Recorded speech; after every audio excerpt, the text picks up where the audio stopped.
প্ৰমোদ বড়োৰ কথা ক'লে মই হাঁহি উঠে। 4 বছৰ আপোনাৰ যথেষ্ট উন্নয়ন কৰিলে। নাই ক'ত উন্নয়ন, কি উন্নয়ন কৰিছে সি? জিৰ', প্ৰমোদ বড়ো জিৰ'।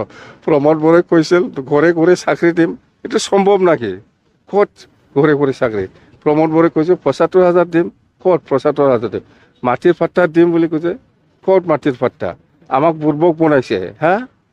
এই 3 বছৰৰ কাৰণে কিবা পাট্টা দিছে বুলি কি কয় এইটো? ফন্দন ব্ৰহ্মতো সিটো যাম থাকক, সি UPPLতে থাকক, মই আৰু নলম, তাক লাভ নাই। আৰু এটা কথা কৈছে যে MP ইলেকশ্যন চন্দনক মই মৰম কৰি মই তাক এইবাৰ চিডলি নিৰ্বাচনত তাকে খেলিব দিম বুলি ভাবি পেলাই মই চন্দনক মানুহ পঠাইছিল চন্দনৰ তাত, আহক আপুনি টিকেট লওক, খেলক, আপুনি UPPLত টিকেট নাপায়।